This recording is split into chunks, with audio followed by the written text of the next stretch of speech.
Queridos, abramos a palavra do Senhor em Hebreus, Epístola aos Hebreus.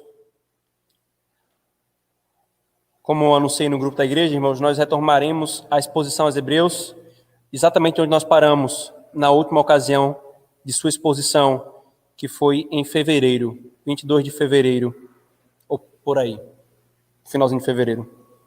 E nós então seguiremos de Hebreus capítulo 11, versículo 8 ao versículo 16.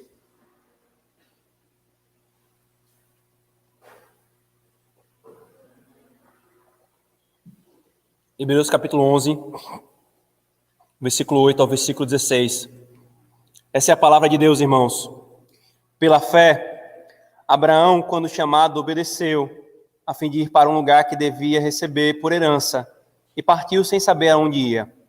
Pela fé, peregrinou na terra da promessa, como em terra alheia, habitando em tendas com Isaque e Jacó, herdeiros com ele da mesma promessa. Porque guardava a cidade que tem fundamentos, da qual Deus é o arquiteto e edificador. Pela fé, também, a própria Sara recebeu poder para ser mãe, não obstante o avançado de sua idade, pois teve por fiel aquele que lhe havia feito a promessa. Por isso, também de um, aliás, já amortecido, saiu uma posteridade tão numerosa como as estrelas do céu, e inumerável como a areia que está na praia do mar. Todos estes morreram na fé, sem obter as promessas, vendo-as, porém, de longe, e saudando-as, e confessando que eram peregrinos e estrangeiros sobre a terra. Porque os que falam deste modo manifestam estar procurando uma pátria. E, se na verdade se lembrassem daquela de onde saíram, teriam oportunidade de voltar. Mas agora aspiram a uma pátria superior, isto é, celestial. Por isso, Deus não se envergonha deles e de ser chamado o seu Deus, porquanto lhes preparou uma cidade. Amém e amém. Vamos orar, irmãos, mais uma vez. Santo Deus, excelso, soberano Senhor, Criador dos céus e da terra e Redentor do teu povo, nós estamos diante da tua palavra, Senhor, adorando a ti. Como filhos, nós nos sentamos aos teus pés. Como discípulos, nós ouvimos ao nosso Mestre. Ensina-nos, Senhor, a viver para a tua glória, Senhor. Ensina-nos a glorificarmos o teu Filho com a nossa vida, com tudo aquilo que nós somos, que nós cremos e o que nós fazemos, Senhor. Opera em nós, Senhor, porque se o Senhor não operar, inútil será qualquer esforço nesse sentido da nossa parte. Opera, Senhor. Nós oramos em nome de Jesus. Amém. Amém. Queridos, eu preciso, por causa desse tempo e desse ato que nós temos desde a última exposição até agora, relembrar aos irmãos um pouco do que o autor dos Hebreus está tratando aqui para chegar onde nós chegamos no versículo 8 do capítulo 11. O autor dos Hebreus, irmãos, ele escreve essa epístola a um grupo de crentes que eram judeus, etnicamente judeus, que haviam se convertido ao cristianismo, mas por causa das perseguições, das tribulações, das questões concernentes à fé e ao seu relacionamento com outros judeus que não se converteram, eles estavam abandonando a fé cristã e retornando para o judaísmo. Então, o autor dos Hebreus, ele escreve com o propósito de encorajar esses irmãos a não fazerem isso, ou pelo menos encorajar os que ainda restavam, os que não haviam feito esse movimento de retorno, e advertir que aqueles que fizeram isso, na verdade, estavam trilhando a trilha da apostasia. Por isso, irmãos, o tom da epístola aos Hebreus é um tom de perseverança. Essa é a palavra que mais se repete, essa é a ênfase que mais se repete. Persevere por causa de Cristo. E é por causa disso, então, irmãos, que toda a estrutura do livro gira em torno de Cristo. O autor dos Hebreus se esforça em mostrar o porquê que, se eles voltassem para o judaísmo, eles estavam voltando para aquilo que era rudimentar, para aquilo que foi feito na antiga aliança para ser momentâneo e temporário, e que eles desprezariam aquilo que é mais excelente, Cristo. Tudo no Antigo Testamento, tudo na antiga aliança apontava para Cristo e iria desembocar em Cristo. E agora que Cristo havia se manifestado, retornar seria um grande erro. Por isso, irmãos, o autor dos Hebreus fala no capítulo 1 que Cristo é superior aos anjos porque ele é o próprio Deus. Depois ele fala que ele se fez menor que os anjos porque se encarnou para ser o nosso perfeito sumo sacerdote. Depois ele fala que Cristo é superior ao próprio Moisés porque Moisés foi fiel na casa de Deus, como membro da casa de Deus, da igreja. E Cristo é o dono da própria casa. Depois ele nos fala que Cristo é superior que o próprio Josué, porque Cristo nos deu o verdadeiro descanso para o qual o descanso de Canaã apontava. Quando Josué levou o povo a Canaã, eles não receberam descanso. O Antigo Testamento nos fala, porque Cristo é que providenciaria esse descanso. Depois, então, irmãos, do capítulo 5 até o capítulo 7, o autor reenfatiza que Cristo é superior aos sumos sacerdotes, porque ele é o perfeito, eterno e imutável sumo sacerdote, segundo a ordem de Melquisedeque, igual àqueles a quem ele intercede, porque ele possui a nossa natureza. No capítulo 8, o autor dos Hebreus nos lembra o porquê que isso é dessa forma. É no capítulo 8, irmãos, que ele nos mostra que a antiga aliança do Pacto da Graça, ela foi feita de tal forma que era para ser transitória. Era para ser, eu lembro bem dessa ilustração que nós usamos no sermão de Hebreus 8, para ser como que rodinhas numa bicicleta de uma pessoa que está aprendendo a pedalar. Para ser como aqueles andaimes, aquelas estruturas que sustentam um teto quando ele está sendo construído, que sustentam os muros quando ele está sendo postos. Era para ser como uma gravidez temporária de uma grávida que anseia o filho nos seus braços. Então o autor dos Hebreus fala, se vocês voltarem, depois de resumir tudo que ele falou do capítulo 10 e capítulo 9 e 10, se vocês voltarem, é como se vocês quisessem, depois de aprender a andar de bicicleta, a voltar a andar de rodinhas. Depois de ter o filho no seu colo, querer que ele volte para o seu bucho. Depois de você ter a casa construída, querer continuar com toda a estrutura dos andaimes que eram temporários. Não. Vocês agora já estão na graduação. Não queira voltar para o jardim de infância. Esse é o argumento do autor de Hebreus o tempo todo. Perseverem, perseverem. O que é excelente chegou e está em Cristo. Não volte para os rudimentos. Não volte para o externalismo da antiga aliança. Cristo é substância. Cristo é realidade. Ele é suficiente para vocês perseverarem. E depois de toda essa argumentação, irmãos, ele chega no capítulo 10, no finalzinho do capítulo 10, e responde a uma questão. Ok, autor dos Hebreus, nós temos que perseverar. Mas como? Qual é o ponto principal da perseverança? O autor dos Hebreus diz, pela fé. Você só pode perseverar se for pela fé. Porque pela vista, vocês não conseguem. Pela vista, o que está diante dos seus olhos é perseguição, é privação, é dor, é doença, é miséria, é angústia. Os olhos carnais nos só mostram o problema da queda. Mas são os olhos da fé, e pela fé, que nós olhamos para além, que nós somos encorajados a perseverar. Então, irmãos, a partir do capítulo 11, o autor dos Hebreus, ou melhor, em todo o capítulo 11 e início do capítulo 12, o autor dos Hebreus vai argumentar a favor da fé. Ele conceitua o que é fé, e é importantíssimo aqui, irmãos, eu lembro muito bem da ênfase que nós demos em Hebreus capítulo 11, versículo 1, por causa do que a nossa sociedade e os homens ímpios têm feito tentando redefinir a fé. O autor dos Hebreus diz, a fé é isso aqui que eu estou falando. A fé não é o que os homens dizem que é fé. A fé não é um sentimentalismo, não é um sentimento positivo, não é um pensamento positivo, nem uma coisa genérica. A fé é a certeza das coisas que se esperam e a convicção de fatos que não se veem. Isso é a fé. Então ele passa a argumentar em favor dessa natureza, dessa fé. E a partir de então, a partir do versículo 4, o autor vai dar exemplos de homens que perseveraram pela fé.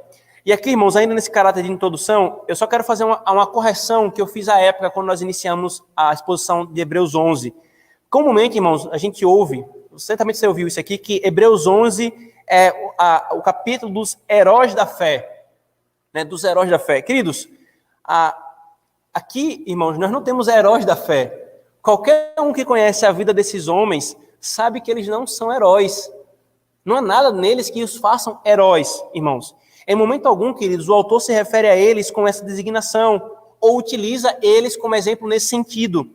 Mas, irmãos, ele faz isso, ele usa esses homens para exaltar aquele que deu a fé a eles, por meio da qual eles perseveraram. Veja onde é que vai acabar a tese desse capítulo, capítulo 12, versículo 2. Olhando firmemente para o autor e consumador da fé, Jesus, o qual em troca da alegria que lhe foi proposta, suportou a cruz, não fazendo caso de ignomínia, e está sentado à destra do trono de Deus. Depois de todos esses exemplos, irmãos, ele culmina naquele que é o autor da fé e que por si só perseverou na sua obra. Então o ponto, irmãos, não é a força da fé de Abraão, a força da fé de Jacó, mas a força do Cristo que gerou a fé neles os sustentou e pela fé eles perseveraram.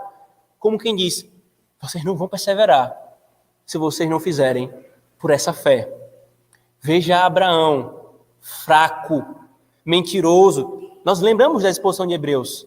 Tolo, adúltero. Mas ele creu e, a despeito das suas fraquezas, ele perseverou. Veja Isaac, veja Jacó, mentiroso.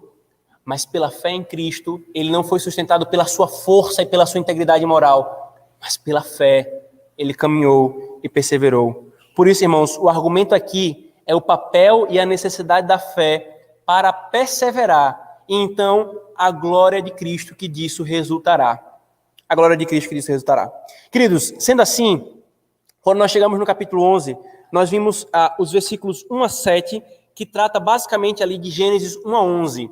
É que é mais um argumento, irmãos, em favor da historicidade de Gênesis, tal qual está exposto, está escrito na Escritura Sagrada. Porque o autor dos Hebreus está pressupondo Abel, Enoque, Noé, todos eles como personagens históricos, como homens que realmente existiram no tempo e no espaço e que são, então, úteis para esse exemplo e ilustração da fé que ele está querendo dar.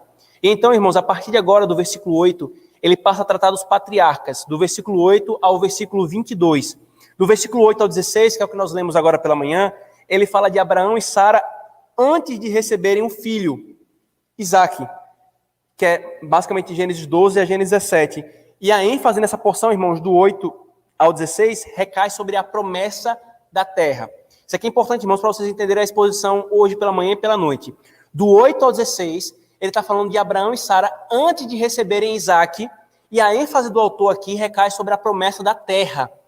E do versículo 17 ao 22, que é o que nós veremos hoje à noite, ele trata sobre Abraão perseverando pela fé depois de ter recebido Isaque, e a ênfase recai sobre a descendência. Sobre a descendência.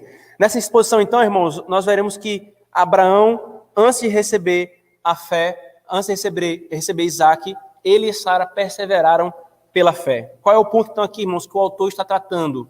Qual o tópico que o autor está tratando?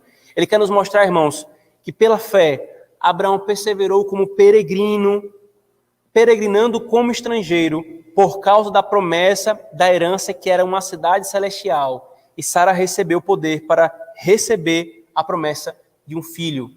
Pela fé, em suma, Abraão peregrinou, porque ele tinha uma promessa de uma terra. Em suma, irmãos, o autor está nos mostrando aqui duas coisas que estão envolvidas no pacto abraâmico. A primeira é a promessa de um herdeiro povo. Então, herdeiro povo é o conjunto da promessa que Deus faz. E a segunda diz respeito à terra-herança, ou a terra e uma porção, que vai, e essas duas coisas estão divididas nesses dois textos que nós falamos. Do versículo 8 a 16, descendência, ou melhor, terra, e do versículo 17 a 22, a descendência.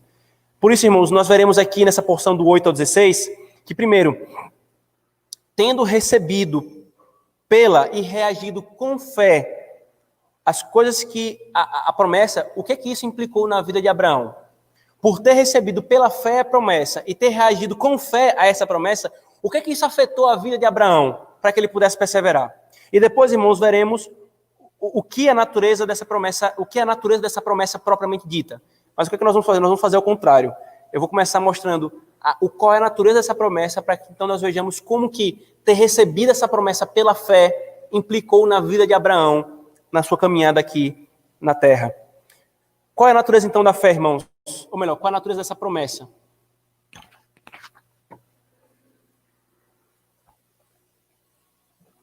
O tempo todo, irmãos, o tempo todo, o autor aos Hebreus mostra que Abraão e Sara, e com eles e os seus descendentes, receberam uma promessa, uma herança. Veja, por favor, versículo 8. E que deveria receber por herança, um lugar que deveria receber por herança. Veja o versículo 9. E peregrinou na terra da promessa. Finalzinho do versículo 9. Herdeiros com ele da mesma promessa. Versículo 11. Finalzinho do versículo 11. Pois teve por fiel aquele que lhe havia feito a promessa. Versículo 13. Todos estes morreram na fé, sem ter obtido as promessas. Versículo 17. Pela fé, Abraão, quando foi posto à prova, ofereceu Isaque, estava mesmo para sacrificar o seu unigênito, aquele que acolheu alegremente as promessas. Então perceba que o tempo todo o autor aos Hebreus enfatiza as promessas, ou a promessa que ele recebeu. E nesse primeiro ponto aqui, irmãos, nesse primeiro trecho do 8 ao 16, gira em torno da terra. Veja aqui novamente o versículo 9. Pela fé, peregrinou na terra da promessa. E o versículo 12 nos é dito, por isso também, de um, aliás, já amortecido, saiu uma posteridade tão numerosa como as estrelas do céu, e inumerável como a areia que está na praia do mar. Então nós temos aqui a promessa da terra, a terra da promessa, e nós temos uma posteridade tão numerosa como a areia do mar. Esses dois elementos, irmãos, eles são essenciais, eles estão envolvidos no pacto abraâmico. E o que é que eles apontavam acerca do evangelho, irmãos? Lembremos que cada pacto que Deus firmou na antiga aliança apontava para uma realidade do evangelho, para um fato da obra de Cristo, ou para as implicações dessa obra de Cristo. E nós temos no evangelho duas promessas, irmãos. A descendência, a igreja e uma terra. Os novos céus e a nova terra. É disso que esses pactos tratavam, irmãos. Em Gênesis capítulo 12, versículo 1 a 3. Vamos abrir lá, por favor. Ele é um ótimo resumo do que é repetido em Gênesis 13, 14 e 16 e Gênesis 15, 18. Abram, por favor, Gênesis 12. Em Gênesis 12, 1 a 3, Deus faz o pacto, faz uma promessa a Abraão, e esse pacto é firmado em Gênesis 13 e repetido, ou melhor, em Gênesis 15, né? Repetido em Gênesis 13 e firmado efetivamente como um pacto em Gênesis 15. Mas vamos ler apenas Gênesis 12, 1 a 3. Ora, disse o Senhor a Abraão: sai da tua terra, da tua parentela, da casa de teu pai, e vai para a terra que te mostrarei. De ti farei uma grande nação, e te abençoarei, e te engrandecerei o nome. Se tu uma bênção. Abençoarei os que te amaldiçoarem, e abençoarei os que te abençoarem, e amaldiçoarei os que te amaldiçoarem. Em ti serão benditas todas as famílias da terra. Vai para a terra que eu te mostrarei, e de ti farei uma grande nação. Terra e descendência. Terra e povo. São essas duas coisas, irmãos, que estão ligadas aqui no pacto e na promessa de Deus para Abraão. Em tempos recentes, queridos, uma teologia que se disseminou nas Américas chamada dispensacionalismo, e aqui eu falo para que vocês saibam o que é, e quando ouvirem esse conceito, se protejam. Essa teologia, irmãos, com uma hermenêutica literalista, que é diferente da literal, ela não entendeu o aspecto teológico progressivo e a unidade temática da revelação em torno do evangelho, e então interpretaram essas promessas de uma forma equívoca. Como foi que eles interpretaram, irmãos? Eles veem e continuam vendo a terra como uma coisa fisicamente cabal, uma terra na Palestina. O que Deus prometeu para Abraão foi uma terra na Palestina. E o que Deus prometeu para Abraão foi uma descendência física e étnica. Ponto, acabou. Um estado, uma nação de Israel. E isso, irmãos, foi sustentado a tal ponto que passaram a fazer uma separação entre dois povos para os quais Deus derrama o seu favor de forma diferente e tem planos diferentes.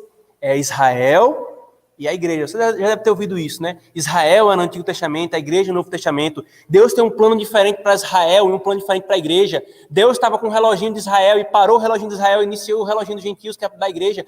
Então, todo tipo de coisa milaborante surgiu a partir dessa interpretação equivocada das promessas do Senhor do Antigo Testamento, irmãos. E alguns dispensacionalistas chegaram a tal ponto, irmãos, de defender formas de salvação distintas para Israel e para a igreja. Porém, irmãos, embora eu não consiga refutar esse erro aqui nesse sermão, a ideia não é essa, eu coloco isso aqui só em termos de contraste para os irmãos entenderem o que é a promessa aqui.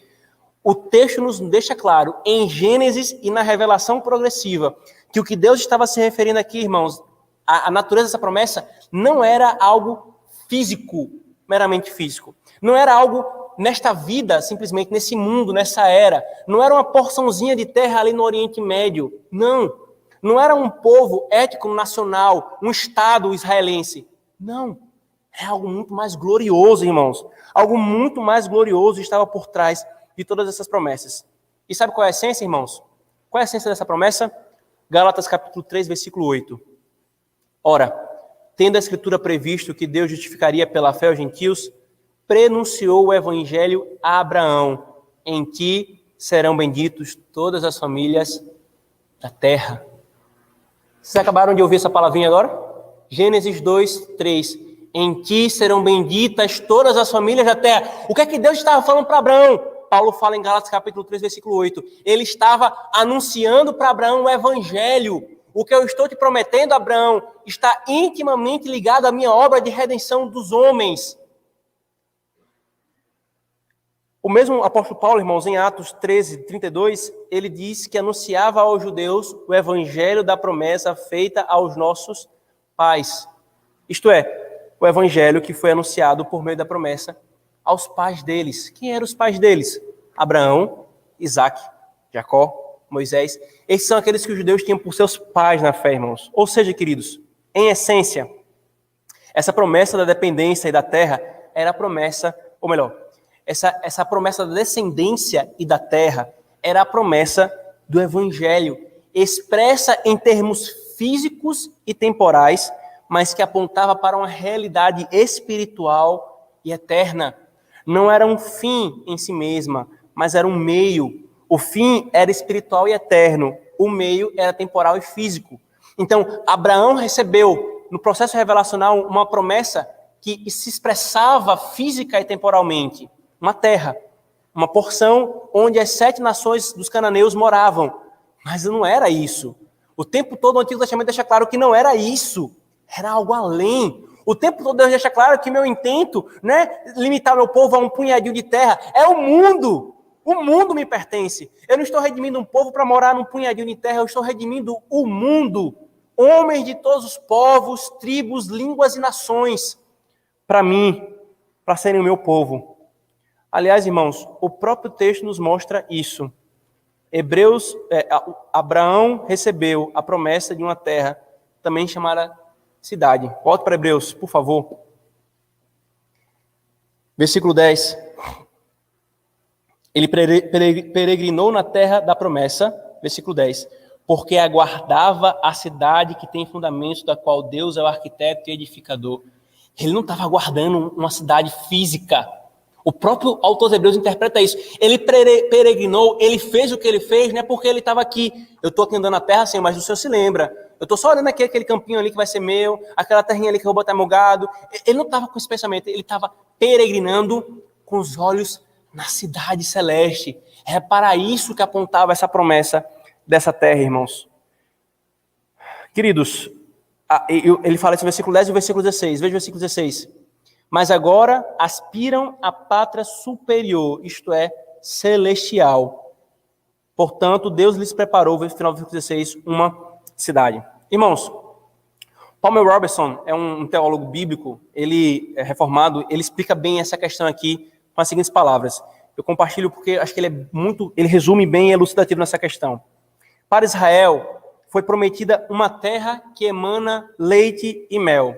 Mas Canaã não chegou a preencher essas expectativas de paraíso.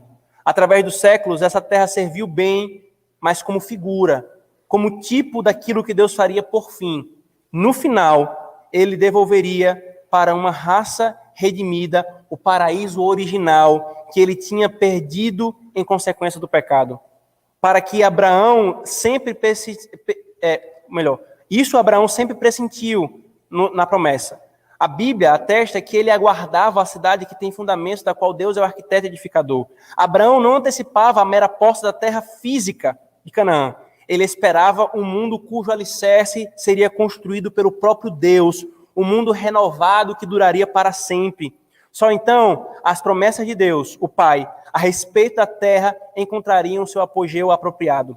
Porque durante todas as peregrinações na terra de Canaã, Abraão e os outros patriarcas suspiraram por uma pátria superior, celestial. Irmãos, por não entender isso aqui, nós tivemos infinitas cruzadas para dominar a terra de Jerusalém. Por não entender isso aqui, muitas pessoas olham para a situação que tem acontecido em Israel como estando intimamente ligada aos planos de Deus. Nós cremos, irmãos, que politicamente isso aqui tem um devido lugar, a questão política de Israel. Mas teologicamente, é um povo que precisa ser alcançado pelo Evangelho, que precisa voltar-se para Cristo. Porque judeu, o apóstolo Paulo fala, não é aqueles que é por etnia. Judeu é todo aquele que crê em Cristo. Se você crê em Cristo, você seguiu os passos de Abraão, você é filho de Abraão, você é verdadeiro judeu. É isso que o apóstolo Paulo fala. Judeus não é o que praticou a circuncisão e repete as orações no Muro da Lamentação. Não, judeu é aquele que crê em Cristo, porque esse é o verdadeiro judaísmo que era anunciado na antiga aliança do Pacto da Graça. Por não entender isso aqui, irmãos, que a promessa que nós recebemos do Senhor não é para essa terra, nós caminhamos e peregrinamos nessa terra como estrangeiros, glorificando a Deus em tudo. Nós não somos escapistas, nós não fugimos da criação, mas nós sabemos, esse não é o nosso lar. Isso aqui vai ser restaurado, e aí sim, será plena e perfeitamente nosso lar. Essa terra já nos pertence, mas ainda não. Nós somos como Abraão, peregrinando na terra, que já é nossa por promessa, mas que ainda não é a terra que nós esperamos absolutamente. Mas por não entenderem isso, irmãos, muitos têm sustentado cosmovisões e ideologias que querem fazer dessa terra a terra que Deus prometeu. Que querem transformar dessa terra o paraíso. É trazer o reino do céu para a terra. Não no sentido, venha o teu reino a nós, mas no sentido de humanizar o reino divino. Fazer com que nós retornemos ao paraíso pelo esforço humano e não pela obra de Cristo e pela consumação dos séculos, irmãos. Algumas implicações disso, queridos.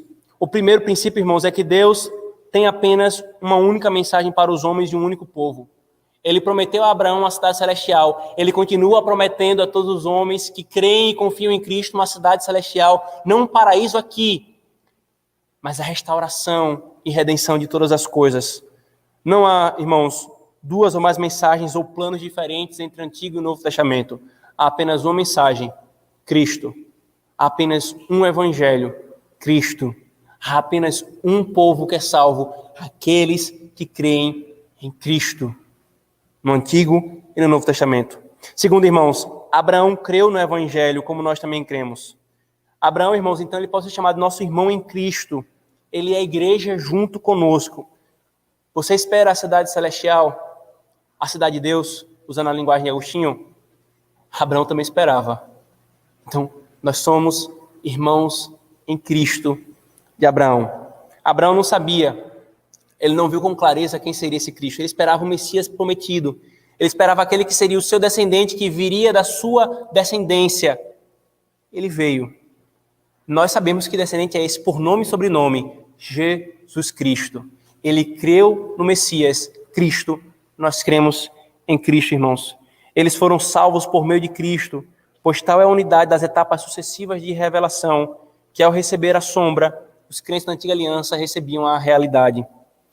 Terceiro, irmãos, é somente pela fé que nós recebemos tais coisas. O tempo todo aqui, irmãos, o autor aos Hebreus está enfatizando a fé. Abraão creu. E aí nós vamos ver agora no segundo ponto que isso implicou em ações. Isso implicou em uma disposição de coração. Não foi ele creu e fez mais uma coisa ao lado igualmente com a fé, não. Ele creu e isso trouxe resultados na sua vida. Isso trouxe implicações.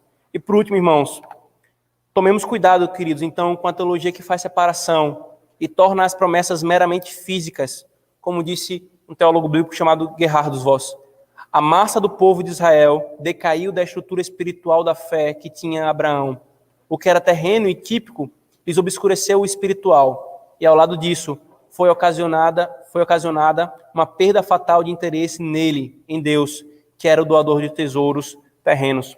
Por isso, irmãos, cuidado, porque essa teologia ela invadiu as igrejas evangélicas no último século, no século XX. E muitos midiáticos continuam se levantando contra aquilo que nós, enquanto presbiterianos, defendemos, que é o pactualismo, o aliancismo, que interpreta essas promessas dessa forma espiritual, irmãos. Por que os judeus desprezaram a Cristo? Porque eles não viram de uma forma espiritual. Eles viram de uma forma carnal. Eles já tinham um reino nessa terra, que era a relação deles com o Império Romano. Por que Judas Iscariotes se rebelou e traiu a Cristo? Porque ele esperava um Messias político, um Messias libertador político. E Cristo não foi esse Messias. Ele não foi o Cristo libertador político que os judeus esperavam entre Malaquias e a manifestação de Cristo nos 400 anos antes de Cristo. Ele não foi o Cristo que entrou em Jerusalém montado num cavalo branco com uma espada na mão. Ele foi o Cristo que entrou montado num jumentinho. Não foi o Cristo que levantou uma espada. Foi um Cristo que levantou uma cruz. Os judeus não entenderam isso. E continuar insistindo numa terra física e prosperidade aqui, irmãos, é não entender o aspecto espiritual dessa promessa do Senhor. Só que então, irmãos, vem um ponto importante do que o autor dos Hebreus quer falar.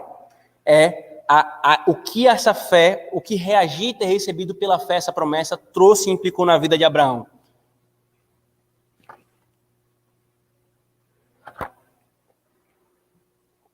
O texto, irmãos, não mostra que Abraão e Sara receberam e reagiram com fé a essas promessas, né? O que é que isso constituiu, então? O que é que foi essa reação? Como foi? Primeiro, veja o versículo 8, irmãos. Primeira reação foi a obediência. Pela fé, Abraão, quando chamado, obedeceu a fim de ir para o lugar que devia receber por herança. Abraão recebeu uma promessa. Ele creu, mas ele cruzou os braços e disse, é isso mesmo.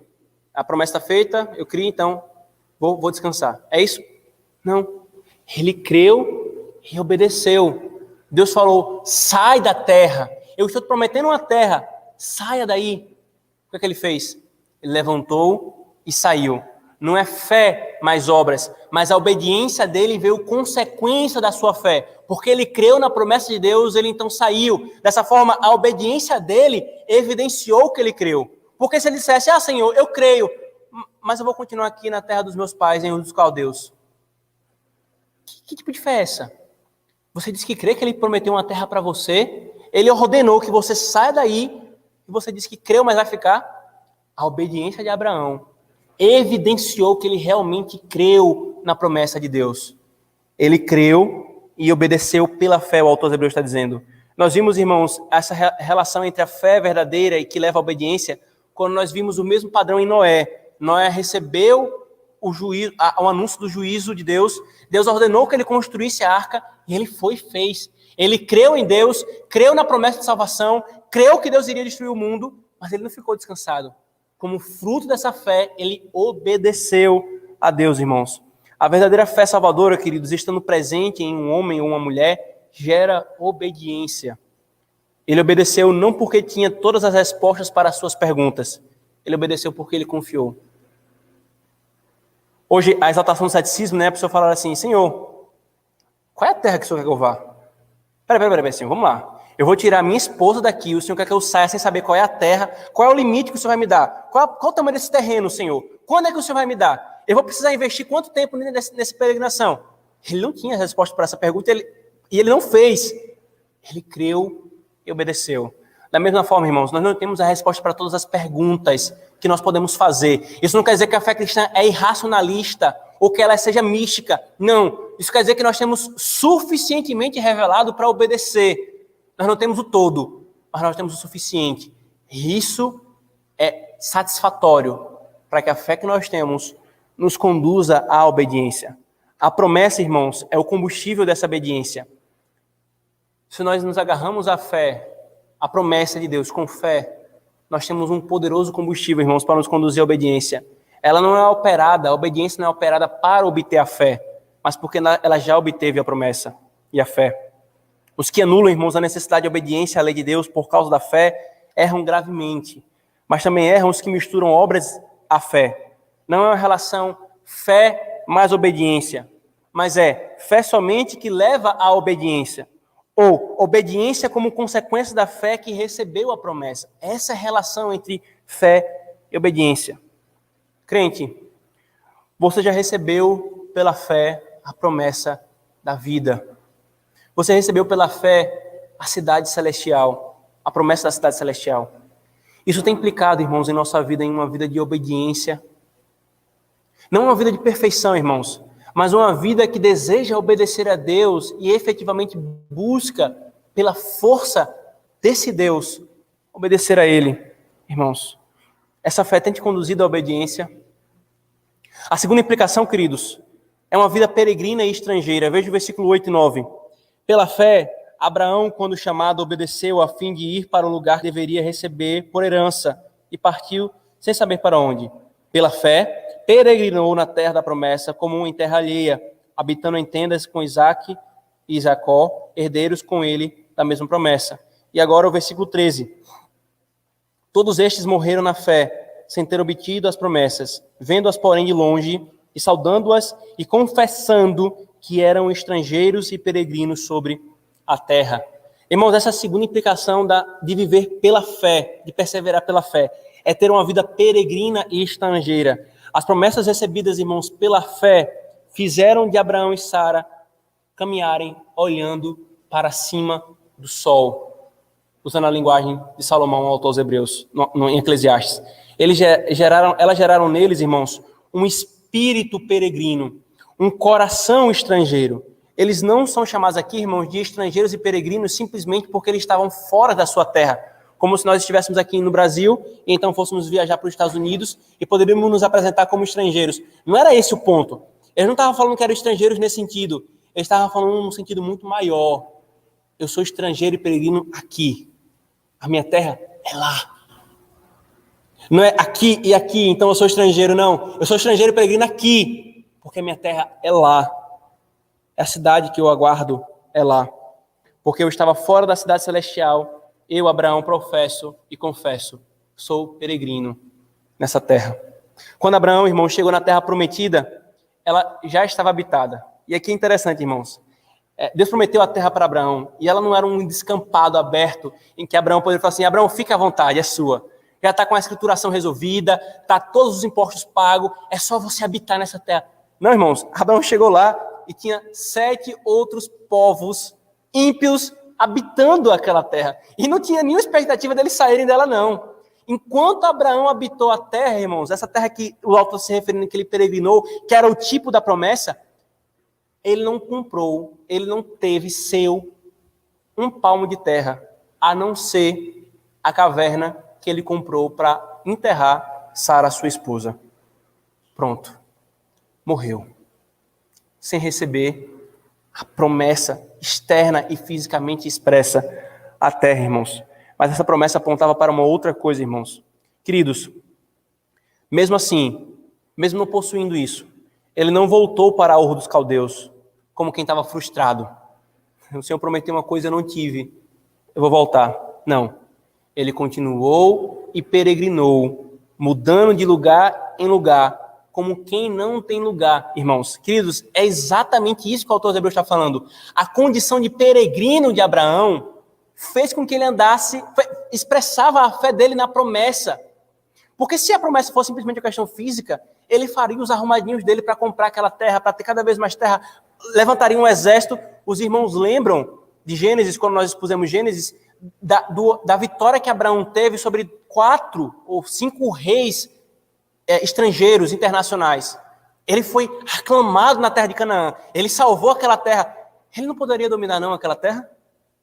Ele já tinha um alto poder militar. Ele tinha acabado de ter uma vitória excepcional sobre 5 grandes reis da época. Ele poderia ter simplesmente falado, agora vocês vão se submeter a mim. Pronto, a promessa está cumprida. Não. Ele peregrinou, reconhecendo, não é aqui a terra que o Senhor me prometeu. Isso foi uma expressão da fé, irmãos. Deus, e não os 7 povos daquela terra, era o dono de tudo. Abraão, irmãos, deveria crer que Deus cumpriria a sua promessa, mesmo diante desse quadro. Por causa disso, ele peregrinou. Ele viveu pela fé. A terra era sua pela promessa, mas ainda não de fato. Sua fé foi vista exatamente em ter vivido uma vida de peregrinação. Queridos, ele inclusive confessava, eu sou peregrino. Há um relato em Gênesis em que um dos cananeus pergunta a ele, ele fala, eu sou peregrino. Eu sou peregrino. A fé, irmãos, confessa que é um peregrino que não pertence a esse mundo. Exatamente, irmãos, essa é a imagem que a Escritura usa no Novo Testamento para se referir aos crentes. 1 Pedro, capítulo 2, versículo 11, Filipenses 2, 19 a 21, o crente é um peregrino e estrangeiro, o apóstolo Pedro fala. O apóstolo Paulo fala, o crente é um peregrino e estrangeiro. De onde eles estão trazendo essa imagem? Porque todo crente é como Abraão, peregrino e estrangeiro. O peregrino, irmãos, não vive como quem constrói uma fortaleza fixa e irremovível, mas vive como quem não pertence a esse lugar. E aqui, irmãos, é para deixar claro. Você fala assim, o pastor está dizendo que a gente é peregrino, então eu vou arrumar minhas malas amanhã e vou viver batendo a perna pelo mundo. Eu sou peregrino. Não é isso, irmãos. É o coração peregrino. É um espírito peregrino que lida com essas coisas desse mundo, ainda que você viva a sua vida inteira numa cidade, numa mesma casa, com as mesmas pessoas, como peregrino, como estrangeiro. Porém, irmãos, assim, ou melhor, assim deve ser e é todo crente, um peregrino. Porém, irmãos, muitos sendo crentes, vivem no mundo, na presente era, como se fossem dele, como se fosse essa era que Deus nos prometeu. O senso de peregrinação é zero, pois querem construir o seu reino aqui. A fé confessa que é peregrina. A fé que confessa que é peregrina, ela não pertence a esse mundo. Novamente, irmãos, isso não é escapismo. Nós também não somos chamados a viver agora em monastérios. Não, irmãos. A quantidade de ensino que já foi falar nesse púlpito sobre isso me priva de não ter que me estender sobre essa questão. Não é isso, irmãos. Vão, desenvolvam a criação, vão, trabalhem, ganhem o seu pão, construa a casa para a sua família, sustenta a sua família, traga à sua família a oportunidade de desfrutar das coisas boas da criação. O ponto não é esse. O ponto é como nós lidamos com todas essas coisas. Qual é o anseio do nosso coração, irmãos? Essa é a grande questão, queridos. Muitos crentes, eles querem esconder dos homens que eles são peregrinos e vivem como se eles fossem igual aos homens, vivendo para esse mundo. A vida destes gira em torno de construir o seu castelo. Aqui. Trabalho, carreira, casar, ter filhos, construir um patrimônio ou usufruir tudo de bom e do melhor dessa vida. A sua vida é regida por isso. E tudo isso será feito, custe o que custar. Isso não é um coração peregrino, irmãos. Como se ele não tivesse um reino celestial. A vida se abala sobremaneira quando se depara com a ausência dessas coisas ou com a morte, que porá fim a essa pretensão de reinado. Queridos, não. A vida espiritual, irmãos, destes é desprezada. E o nível de importância que se dá às coisas espirituais, a comunhão dos santos, a leitura da palavra, a pregação, tudo isso é baixíssimo, porque não vive para a cidade celestial. Vive para aqui. E o que for necessário para ter isso aqui, eu negligencio as coisas da cidade de Deus, as coisas da cidade espiritual, celestial. Na verdade, vivem como se tudo isso fosse irrelevante, irmãos. Isso não é ser peregrino, queridos. Que o Senhor afaste do nosso coração, irmãos, qualquer coração sedentário, se podemos assim chamar, e não um coração de nômade, de peregrinos, queridos. É óbvio, irmãos, como eu falei, que não está errado trabalhar, etc. Eu vou repetir, irmãos, não é essa a questão, não é escapismo, não é uma dicotomia entre sagrado e profano. É óbvio que não é isso, e é ofensivo eu me delongar explicando mais essa questão, irmãos. Mas a questão, queridos, é como sempre, coração. Como o coração lida com o mundo? É um coração peregrino que faz uso grato, santo e piedoso do mundo, ou é um coração sedentário que faz uso idólatra e mesquinho e faz do mundo o seu reino? Um vive pela fé como Abraão viveu e, consequentemente, como peregrino. Outro vive pela vista e, consequentemente, como um sedentário. Viver, irmãos, com essa clara consciência de que somos peregrinos e estrangeiros de nossa pátria e que nossa pátria não é essa, afeta a maneira como nós lidamos com o dinheiro e os bens, com a política, com o caos social, com relacionamentos, com tudo. Tudo. Não gera escapismo ou fuga, como alguns alegam ao criticarem esses aspectos da vida cristã, mas gera um senso e disposição devidos para lidarmos com essas coisas, conforme Paulo em 2 Coríntios 7:31. Os crentes usam as coisas do mundo como se não as usassem, porque a forma presente desse mundo está passando. Não é não usar, eu uso, mas como se não usasse, porque eu tenho consciência, está passando. Está passando. Eu não vou matar e morrer por esse mundo. Eu não quero construir um reino nesse mundo. Eu não quero construir um paraíso nesse mundo. Eu quero aguardar a cidade celestial. Eu uso dele porque ainda é meu. Porque esse mundo pertence a meu Deus. Mas eu tenho consciência que não é essa era. Não é isso que vai suprir o meu coração. Ainda, irmãos, terceiro, a fé gerou em Abraão a confiança em Deus. Veja o versículo 11, por favor. Especificamente em Sara aqui. Pela fé também a própria Sara recebeu poder para ser mãe, não obstante o avançado da sua idade, pois teve por fiel aquele que lhe havia feito a promessa. Queridos, o interessante é que Sara, que é usada aqui como exemplo, ela foi reprovada em Gênesis por sua incredulidade, vocês lembram? Inclusive, Isaac tem esse nome que significa riso, porque ela riu da promessa de Deus. Então, Deus falou, o nome de Isaac vai ser Isaac, porque você riu da minha promessa. Ela foi apresentada, irmãos, como uma incrédula, ela foi exposta publicamente como incrédula. Porém, irmãos, ao ser elencado aqui, o Senhor nos mostra que mesmo que a fé de Sara tenha sido em um momento mesclada com desconfiança, visto que ela corrigiu isso, ela desprezou a desconfiança, ela creu, a sua fé, então aqui, irmãos, é reconhecida como uma fé que conduziu à perseverança. Assim, irmãos, o Senhor nos ensina que mesmo quando a nossa fé vacila ou tropeça um pouco, não deixamos de ser aprovados por Deus, contanto que nós não demos vazão à nossa desconfiança. Talvez, crente, você possa ficar diante desses exemplos de fé e pensar: eu sou tão fraco na minha fé. Quantas foram as vezes que eu vacilei, que eu tropecei, que eu duvidei, que eu não confiei? Aqui o Senhor coloca Sara exatamente como exemplo de confiança. Ainda que ela tenha tropeçado, ainda que ela tenha vacilado, mas ela desprezou a desconfiança e confiou, ela teve Deus por fiel. A vida cristã, irmãos, é cheia de desafios. Diante, queridos, da aparente demora do cumprimento das promessas, diante das dores, diante das angústias, diante dos sofrimentos, torna-se difícil a caminhada, irmãos. Você sabe que isso é verdade. Quanto mais nós somos provados, quanto mais nós temos privações, quanto mais nós temos dores, mais nós sentimos que difícil é a caminhada como um crente. É muito mais fácil o ímpio que dá vazão ao seu coração, que chuta o pau da barraca, que vive sempre procurando alguma coisa. Mas o crente tem que se guardar na fé. Quão difícil é a caminhada diante de tudo isso, irmãos. Mas é exatamente isso que o autor quer nos mostrar, irmãos. A fé nos leva a confiar em Deus, a perseverar a despeito de qualquer coisa. Esses crentes aqui, irmãos, estavam tendo as suas casas invadidas, estavam sendo excluídos pelas suas famílias. Os seus familiares estavam desprezando a eles porque eles deixaram a fé judaica. Estavam se voltando para um Cristo qualquer, a concepção judaica. Como lidar com isso? O desprezo da própria família. Como lidar com a perda dos seus próprios bens? O autor de Hebreus fala: a fé. A fé não é algo mágico, irmãos, que faz com que tudo de bom que Deus prometeu aconteça na nossa vida quando nós queremos. Na verdade, ela nos faz confiar em Deus quando cumprimenta a promessa que Ele fez. Demora na nossa concepção, porque Ele fará no tempo que Ele quer.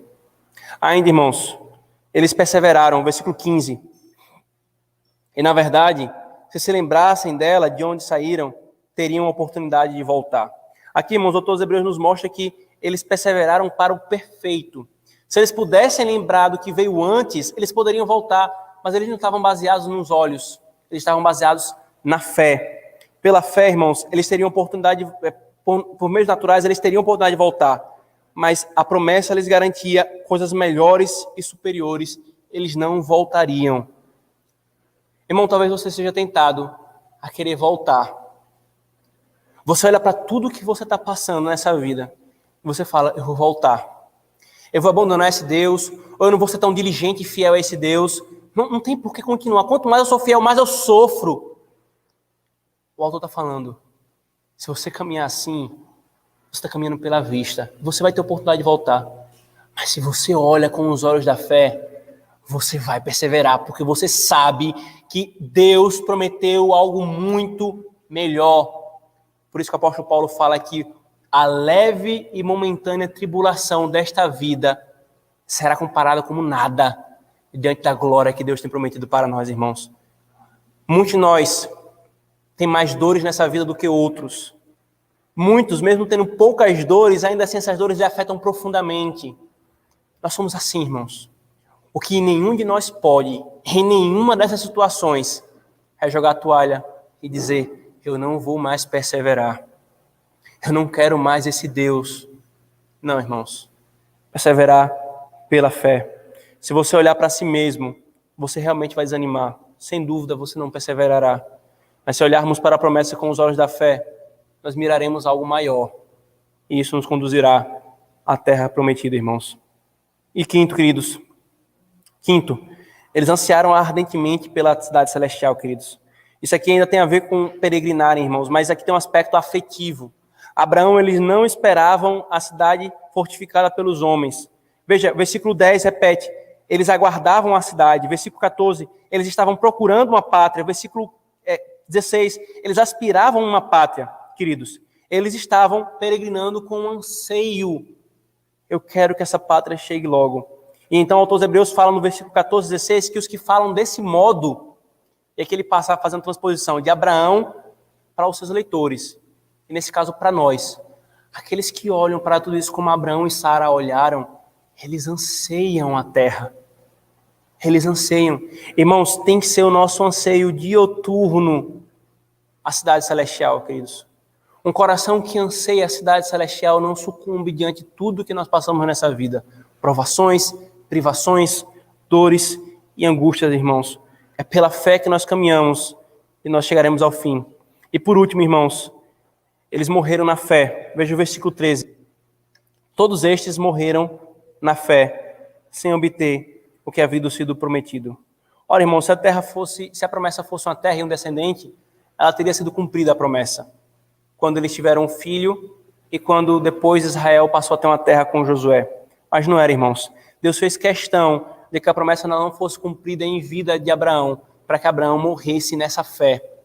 Da mesma forma, irmãos, se Cristo não voltar, queridos, nós morreremos sem ver os novos céus e a nova terra. Mas nós morreremos na fé. Nós morreremos na fé, aguardando que, ao soar das trombetas, com a sua voz, os mortos ressuscitarão e nós herdaremos a cidade celestial, os novos céus e a nova terra que ele prometeu, irmãos. Queridos, o trabalho do ministro é basicamente dois. A partir da Escritura, ensinar os crentes a viverem para a glória de Deus e ensinar os crentes a morrerem para a glória de Deus. O ministério da palavra, irmãos, deve preparar os homens para viver e para morrer. Por isso, irmãos, o Evangelho nos mostra como nós devemos morrer na fé. E isso nos leva a perseverar. Isto é perseverança, queridos. Nas últimas horas de sua vida, crente, uma das maiores bênçãos que nós podemos receber é ser tomados pela certeza de que, ao fechar os nossos olhos, nós seremos recebidos no braço de Deus, do nosso Senhor Jesus Cristo. Essa hora é única, irmãos, e não se repetirá. Por isso, crente, prepare-se, perseverando nesta vida agora pela fé. Prepare-se para o momento da morte, queridos, para que então você seja afetado por essa fé na hora da morte e morra na fé. Pela fé, você vai se preparar obedecendo. Pela fé, vivendo como um peregrino estrangeiro. Pela fé, confiando em Deus. Pela fé, perseverando. Pela fé, diuturnamente ansiando a cidade celestial. É assim que nós preparamos nosso coração para que pela fé, ou melhor, para que morramos na fé, confiados em Cristo, queridos. O que essa fé afeta você hoje, crente? Quando você se levanta e vê a vida ser vivida com todos os seus dilemas, angústias e desafios, com todas as privações e provações, quando você vê o seu pecado e o dos homens, quando você vê o problema da nossa sociedade, quando nos deparamos com questões tão complexas da nossa alma, quando eu e você nos deparamos com a tentação e o pecado, como essa fé afeta a nossa vida, queridos? Pela fé, irmãos, nós perseveramos até o fim. Pela fé, Cristo nos conduzirá à consumação da promessa. Amém. Oremos. Senhor Deus, confessamos, Senhor, e não negamos. Nosso coração é fraco, Senhor. A cada segundo da nossa existência, do nosso dia a dia, Senhor, nós mostramos a nossa incredulidade. Na hora em que as questões apertam, Senhor, que as provações vêm, que as privações chegam, que os desafios, as angústias aparecem, quando nós vemos a situação da nossa sociedade, do nosso próprio coração, daqueles que nos rodeiam, pecado, pecado e pecado, Senhor, nós somos tentados a desanimar. Senhor, mas nós louvamos a Ti, porque o Senhor nos mostra qual é o caminho da perseverança, a confiança e a fé no Senhor. Que pela fé, Senhor, que o Senhor colocou em nosso coração, e o Senhor, como sumo sacerdote, sustenta em nosso coração, que por essa fé, Senhor, nós sejamos peregrinos. Senhor, nós ansiamos e oramos a Ti, que essa fé afete hoje, Senhor, a nossa vida. Que essa fé, Senhor, nos faça olhar para além de todas essas questões, Senhor. Que hoje nós sintamos, que hoje nós saibamos, que hoje nós sejamos, Senhor, aquilo que Tua palavra quer que sejamos. Pela fé nós oramos. Pela fé nós aguardamos receber aquilo que o Senhor nos prometeu e que Cristo comprou por nós. Pela fé, Senhor, nós queremos Te glorificar. Em nome de Cristo nós oramos. Amém.